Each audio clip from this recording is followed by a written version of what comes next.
Panama Fight fans? So, I got a question for you guys. This Saturday, we have Islam Makhachev versus Alexander Volkanovski. Alexander Volkanovski is number one pound for pound fighter.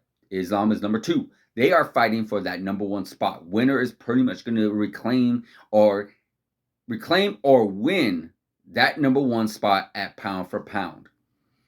Now, with Jon Jones, the much highly anticipated heavyweight return, his return at heavyweight is much highly anticipated, is fighting for the heavyweight championship against Cyril Gane.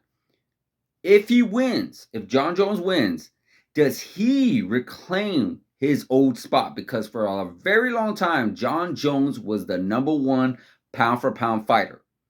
With the win over Cyril Gane, and no matter the outcome with Volkanovski and Islam, does Jon Jones take over that number one spot?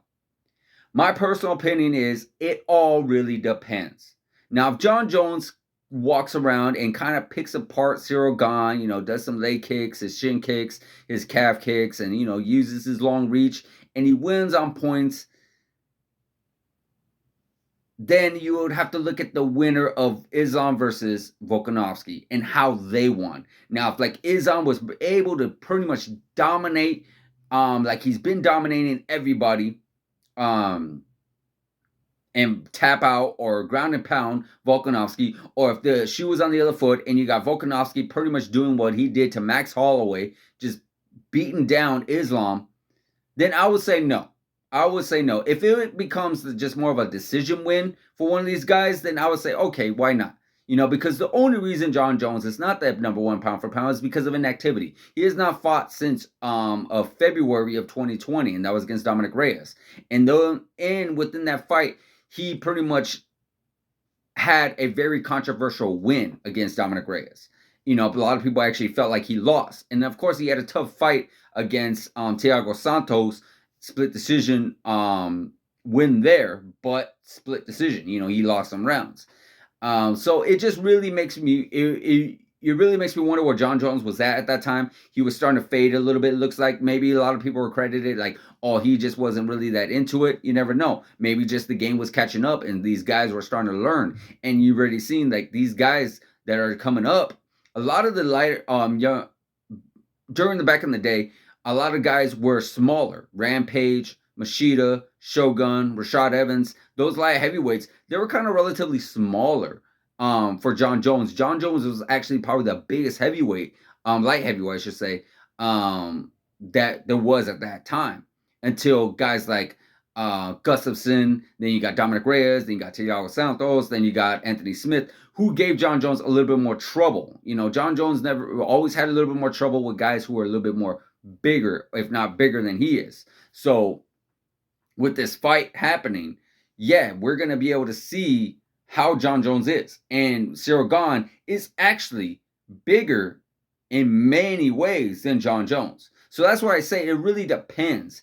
A lot of people are saying and really going at it and saying, oh, we're going to get that old Jon Jones. We don't know. Jon Jones has been gone for 3 years. And like I said, the only reason why he hasn't number one pound for pound is because of inactivity. So this is going to be a first fight comeback, and we get to see how Jon Jones is at this new weight class. Now, if he comes in and he is that old Jon Jones, he completely dominates. He does what he did to Shogun. He does what he did to Machida. He does what he did to Rampage. He does what he did to Chael Sonnen. Absolutely question, no hands, no question about it. He is number one pound for pound.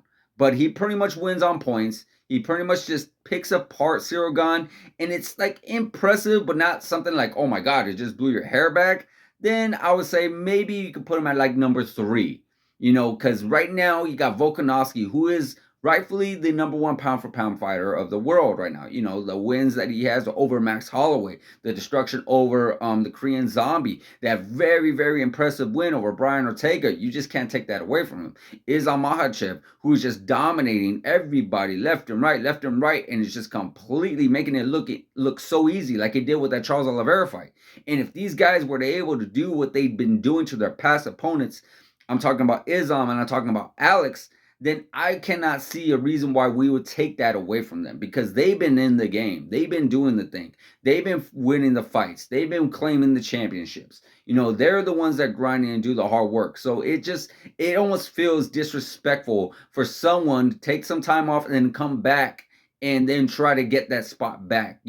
I would want to put him at number 3, like I said, and then as he continues to climb, as he continues to beat opponents in the heavyweight division, I'm talking about Jon Jones.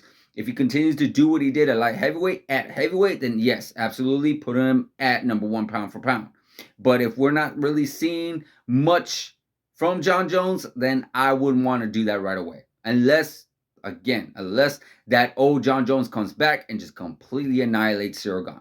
It all depends on the performance, guys. But let me know what you guys think in the comments. Let me know what you guys think. Do you think Islam and Volkanovski should be number 1? Or do you think with the win, Jon Jones should be number 1? Let me know in the comments, guys. Like, subscribe, hit that notification button, and I'll see you guys in the next video.